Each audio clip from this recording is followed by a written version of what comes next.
Karachi water and sewerage board میں 7 union نے مل کر ریفرینڈم لڑنے کا فیصلہ کر لیا۔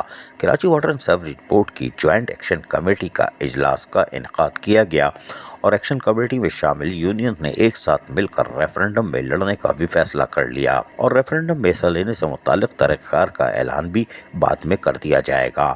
ریفرینڈم اتحاد کا فیصلہ رجسٹرڈ ٹریڈ یونین پر مشتمل جوائنٹ ایکشن کمیٹی کے 10ویں اجلاس میں کیا گیا۔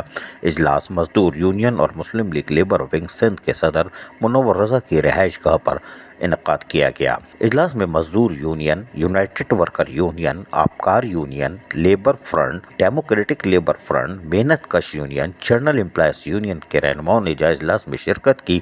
مزید یونین بھی آ سکتی ہیں، کوئی بات نہیں، لیکن کراچی واٹر بورڈ کے مزدوروں کے حقوق کے تحفظ کے لیے یونین کا اتحاد ناگزیر ہے۔ اس واقعے پر رہنماؤں نے اپنے خیالات کا اظہار کرتے ہوئے کہا کہ محنت کش پریشان ہے اور یقینی طور پر جوائنٹ ایکشن کمیٹی کے تحت ریفرینڈم لڑ کے محنت کشوں کے جائز مراد اور حقوق کے لیے جدوجہد کی جا سکتی ہے۔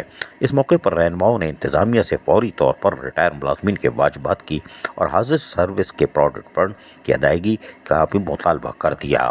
رہنماؤں نے کہا کہ میڈیکل کی سہولتوں کو فوری بحال کیا جائے اور ترقیوں کے لیٹر کی تقسیم سیاسی یونین کے دفتر میں بند کی جائے۔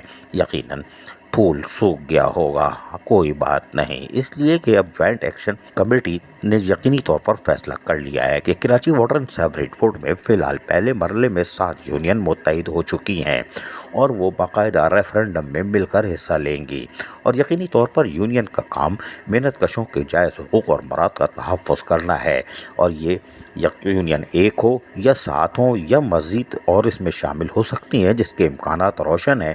تو اس طرح اگر 10-12 یونینیں مل کر ایک پلیٹ فارم سے حصہ لیں گی تو یقیناً فاتح ہوں گی اور فاتح ہونے کے بعد پھر ان کا اصل ٹارگٹ محنت کشوں کے جائز حقوق اور مراد ہوگی۔ عزیز عارف، KBS بلدیاتی نیوز کراچی۔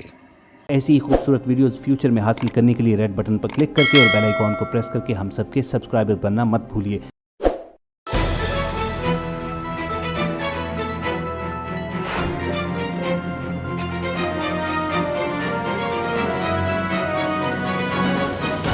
KBS بلدیاتی نیوز۔